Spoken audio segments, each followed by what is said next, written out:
Alors, bonjour à tous, bonjour à toutes. J'espère que vous allez super bien, que vous avez passé une excellente semaine sur les marchés. Bienvenue dans la revue de ce 16, oui, 16 juin 2023 et 2024, voilà.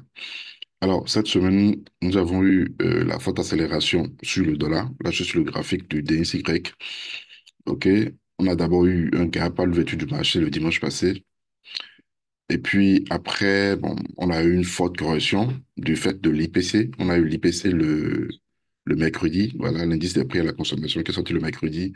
Et puis ça a fait chuter le dollar, ce qui était en fait une correction, puisque, comme vous le saviez, depuis un bon moment, nous sommes dans une tendance haussière.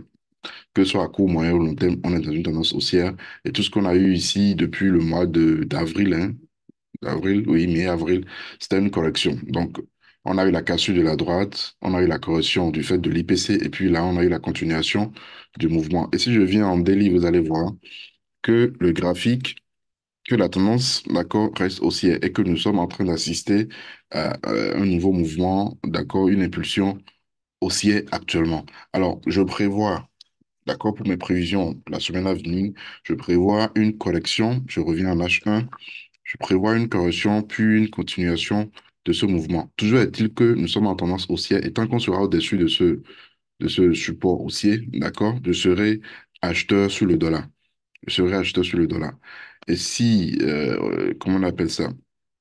Si on doit revenir sur l'euro USD, alors l'euro USD, on ne l'a pas tradé, bien que ce soit la paire que j'ai utilisée pour l'illustration de la revue du dimanche passé, puisque c'était quoi l'analyse? D'accord? On avait deux possibles, deux scénarios, bien sûr. C'était soit on cherchait à prendre un petit rebond ici avant que ça ne casse, puisque et déjà à l'ouverture du marché, on a eu un gap. Donc ça a cassé automatiquement. D'accord? Vous voyez, c'était à 0 heure, lundi, 3 heures, 4 heures, et puis donc. Après, ça a corrigé. Là, c'était l'IPC, comme je l'ai dit. Et c'est après ça a chuté. Bon, je l'ai pas tradé, bien que ce soit, c'était une bonne opportunité à la vente. Je l'ai pas tradé parce que, bon, c'était déjà un peu trop parti, donc je ne l'ai pas surveillé. J'étais beaucoup plus sur le GBP USD, l'euro JPY et le gold. Et ce sont d'ailleurs les paires, je crois, que j'ai envoyées au cours de la semaine dans le canal Telegram. Et si vous n'êtes pas encore dans le canal, vous avez le lien juste en description de la vidéo, d'accord, pour intégrer le canal. Alors, pour la semaine à venir, là, je suis en H1, hein, je suis en H1. Comme je l'ai dit, on est en tendance baissière sur l'euro-dollar, donc tendance haussière sur le dollar, bien évidemment. Si je viens en H4, voilà ce que ça donne. D'accord? Donc ça, c'était en quelque sorte un drapeau ascendant de continuation. Ça casse, ça fait un pullback, d'accord? Et puis ça continue. Donc, je me dis, voilà, s'il devait y avoir correction, d'accord? Bien sûr, je suis baissier, mais je ne vais quand même pas rentrer euh, là. Déjà que c'est en train de former, sinon que ça a formé un double bottom. Peut-être si je viens en M15, vous allez voir, voilà. Vous voyez, ça forme un double bottom ici. Donc, il est fort probable que la correction continue. Donc, il est très fort probable que ça nous donne quelque chose. Je vais voir avec ça, qu'est-ce que ça forme? Ça forme quelque chose comme ça. Bon, ça peut continuer, d'accord? Voilà, déjà que ça a cassé et tout. Donc, je vais pas aller à compte tendance, à moins que vous allez en unité de temps inférieur, M15, M5, comme ce que vous voyez ici, puis on a un double bottom, ça a cassé, ça fait en quelque sorte un pullback. Donc, il est fort probable que la hausse se poursuive. Donc, je vais plutôt attendre le prix dans cette zone FIBO, d'accord? Soit ça vient dans la zone, je cherche une entrée, ou carrément j'attends une combinaison avec cette droite-là pour pouvoir prendre position à la vente. Toujours est-il que, comme je l'ai toujours dit, vous ne pouvez pas vous servir uniquement de la zone FIBO pour prendre position. Il faudrait obligatoirement ajouter d'autres éléments techniques, d'accord? Il faudrait obligatoirement faire des combinaisons pour pouvoir prendre position avec les retracements de Fibonacci. Et si vous êtes intéressé par la formation, par la stratégie, vous avez tout le pack vidéo de la stratégie FIBO qui est à 75 000 francs. Vous avez les informations en description de cette vidéo, le lien, d'accord, pour me contacter pour pouvoir recevoir toute la formation. Donc, on ne va pas prendre position automatiquement quand le prix sera dans la zone. Nous allons chercher d'autres analyses techniques, d'autres outils techniques, d'accord, pour combiner avec les FIBO pour pouvoir prendre pour pouvoir prendre cette position. Donc, je vais, comme je l'ai dit, je vais attendre le prix. Maintenant, si la baisse devait se poursuivre, là, nous allons adapter notre FIBO, d'accord, au mouvement en cours, qui sera en cours dans ce cas. Mais pour le moment, tant que le mouvement, le creux sera à ce niveau, nous allons patienter, voir comment le prix va réagir une fois dans cette zone. Maintenant, comme je l'ai dit, si vous voulez aller contre tendance, il est possible de chercher à prendre de petits mouvements en M15, M5 pour viser cette zone ou bien même ce niveau. Voilà. Donc, ça m'a l'air d'être un plan intéressant et c'est presque pareil sur le GBP USD. Alors, le GBP USD, je crois qu'on a pris un achat, je me rappelle plus trop quand on a pris un achat quelque part, je crois, je me rappelle plus trop. Et puis, le prix a touché le stop. En fait, on a pris l'achat, on a eu une accélération, d'accord? On a eu une accélération, c'était le jeudi. Ça doit être ici, je crois. Ouais, ça doit être ici. On a eu une accélération. En fait, je devais envoyer dans le groupe, je devais dire de faire BE. Moi, je l'ai fait, mais je ne l'ai pas dit. Donc, au finish, ça a touché le stop. Mais bref, c'est pas encore trop grave. Donc, au finish, j'ai commencé par surveiller. Le prix est venu dans cette zone. D'accord? Et vous voyez, la zone a bien rejeté le prix. Je viens en H4. Vous voyez, ça a laissé des mèches. Ça a laissé des mèches. Alors, le truc, c'est qu'on a eu la cassure de ce support aussi. Et n'oubliez pas, nous sommes en tendance baissière. Nous sommes en grande tendance baissière. Et vous voyez, on a eu le rejet ici. Et cette zone également a rejeté le prix. Vous avez ça travaille la zone pendant un bon moment. Pendant, disons, depuis fin mai, vous voyez, la zone a quand même réussi à repousser le prix. Alors, je me dis, c'est vrai, cette petite zone que vous avez ici est une très bonne zone de support. Vous voyez, ça repousse, ça repousse, ça repousse. Et là, il est fort probable également que ça repousse. Seulement ici, je m'attends à ce que ça nous fasse un pullback en quelque sorte. D'accord? Un pullback en quelque sorte. Donc, c'est pourquoi j'ai tracé cette zone.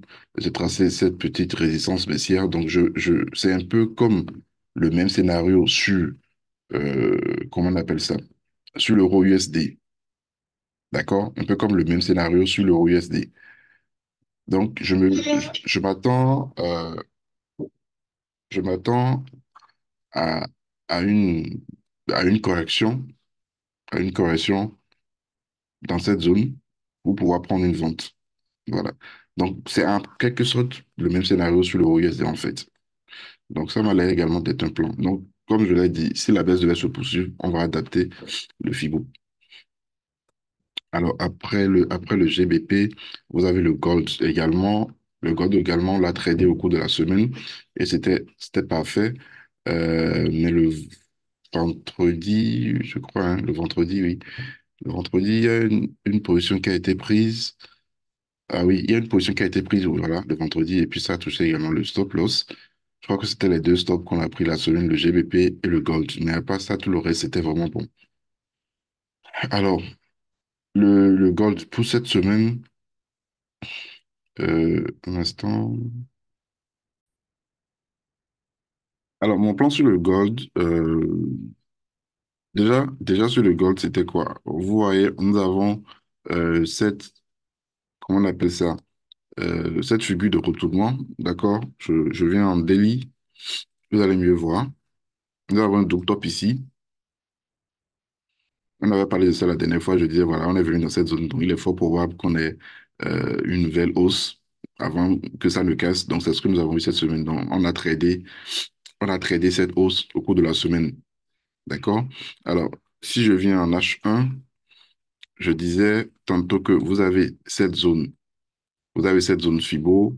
On a d'abord eu, comment on appelle ça, une première réaction dans la zone. Ça, c'était le mercredi. Et là, le vendredi, le prix a encore touché la zone. Donc, ce que je prévois pour la semaine à venir, je viens en M15, c'est que voilà, j'espère une correction ici pour trader cette hausse, parce que je me dis, voilà, il est fort probable que la hausse se poursuive pour tout au moins aller chercher cette résistance baissière H1, H4 et tout. D'accord? Donc, nous allons trader en fonction de l'évolution du marché, de l'évolution du prix. Donc, si effectivement ça nous donne cette correction ici, là, ce serait parfait pour prendre cet achat, d'accord, pour viser d'abord le plus haut que nous avons ici, et puis bon, voir comment ça va se comporter une fois dans la zone. Maintenant, si la baisse devait se poursuivre, c'est que nous aurons la cassure carrément de ce support haussier et de cette zone. Et là, nous allons chercher une vente pour viser déjà la zone de la ligne de coup, et puis après, chercher à prendre cette cassure si retournement effectif. Voilà. Alors, à part le gold, euh, voilà, vous avez le BTC. Le BTC USD qui m'a l'air d'être très, très intéressant. Euh, Revient en 4 heures. Alors, le BTC, le week-end passé, j'ai parlé de ça. J'ai oublié de l'évoquer au cours de la semaine. On avait pris une position, je ne sais pas si vous l'avez pris, mais j'avais parlé de ça. J'avais parlé de ça la semaine passée, le dimanche passé du moins. Voilà, j'avais parlé de cette hausse. Le prix est bien évidemment parti et tout, ça a atteint au moins 75%, je crois, de l'objectif et tout. Et après, voilà, vous avez eu cette chute-là. Alors, je l'ai dit, on avait deux scénarios. Le premier scénario, c'était cette hausse. Et le deuxième scénario, c'était que le prix revienne dans cette zone-là. Et c'est le deuxième scénario qui est en train de s'exécuter actuellement. Alors, le truc, c'est que j'attends, j'attendais le prix, en fait, hier, j'ai surveillé, j'attendais le prix sur les 68 ici, en fait, d'accord, pour pouvoir prendre position. Donc, ça n'a pas été le cas. Et puis après, bon, en M15, il y avait eu une opportunité de vente, hein, mais bon, c'est déjà passé, je ne vais pas revenir sur ça. Alors, c'est vrai, vous voyez, ça laisse des mèches et tout. Je me dis, ça peut partir. Il est fort pour voir que ça parte, que la hausse, d'accord, qu'on ait un nouveau mouvement de hausse. Maintenant, je m'attends, c'est vrai, on est dans la zone FIBO et tout, tout ce que vous voulez, mais je m'attends à ce qu'on ait une impulsion, d'accord, puis une nouvelle correction. Donc, je vais probablement attendre le prix quelque part avec Fibo de ce mouvement et tout, si possible en combinaison avec cette droite de tendance pour prendre une vente. Mais si on devait avoir caché de cette résistance baissière, là, ça va me donner une forte confirmation de la continuation de la hausse, en fait. D'accord? Donc, ça m'a l'air vraiment d'être très, très intéressant. Sinon, c'est bien possible de déjà prendre une position. Mais je suis pas vraiment. euh, Toutes les conditions ne sont pas remplies à mon niveau.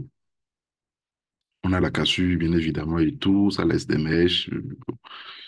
Alors, c'est possible, hein, c'est bien possible. D'accord, vous pouvez déjà chercher à prendre un achat. Mais quand je vois là où se trouve le stop, c'est-à-dire si on doit prendre une position à l'achat et si le stop devrait se trouver légèrement sous les 61 où il était sous la droite de tendance. Donc, vous voyez que c'est un peu trop. C'est un peu trop. Et déjà que vous avez un obstacle qui n'est pas très loin ici.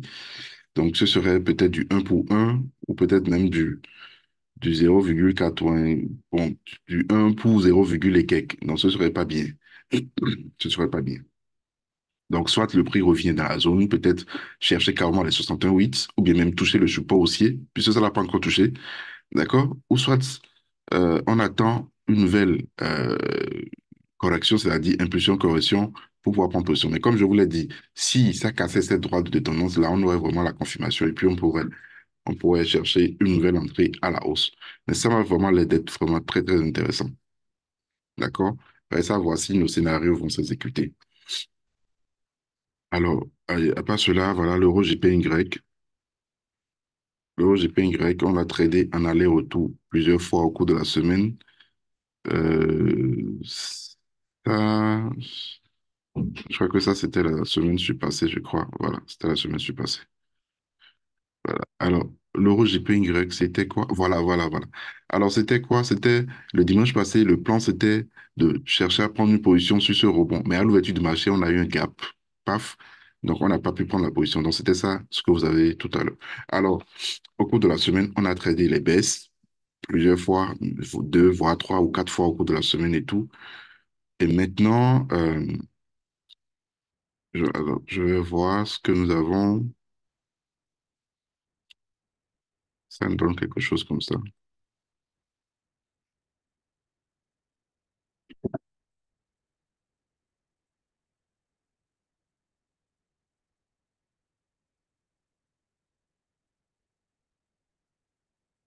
Bof. Cassure, intégration. Alors,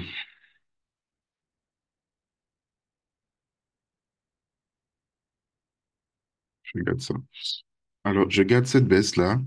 N'oubliez pas, la tendance de fond, elle est toujours haussière. D'accord? Elle est toujours haussière, cette tendance-là. Maintenant, je suis en H4. Est-ce qu'on a touché? Non, on n'a pas touché.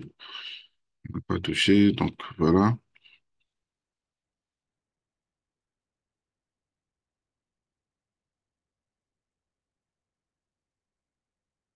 Alors, pour l'euro JPY, je ne vais pas vraiment me précipiter. D'accord? Je sais où l'attraper, en quelque sorte. Très souvent, ce sont des mouvements comme ça, d'accord, qui se produisent sur les paires en JPY. Donc, j'attends carrément le prix, tout simplement ici.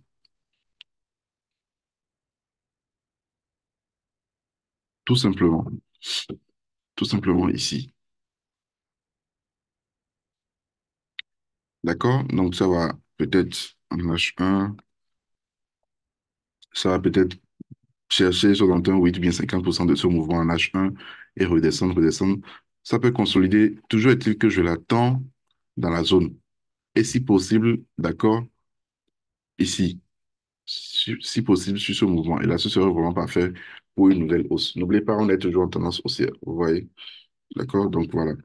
Donc, ça m'a l'air d'être vraiment intéressant également. On va pas se précipiter. Si vous voulez trader la baisse, vous irez en M15, d'accord, ou en M30 pour chercher euh, un mouvement baissier, d'accord, pour rentrer à la baisse et tout, pour viser le support aussi.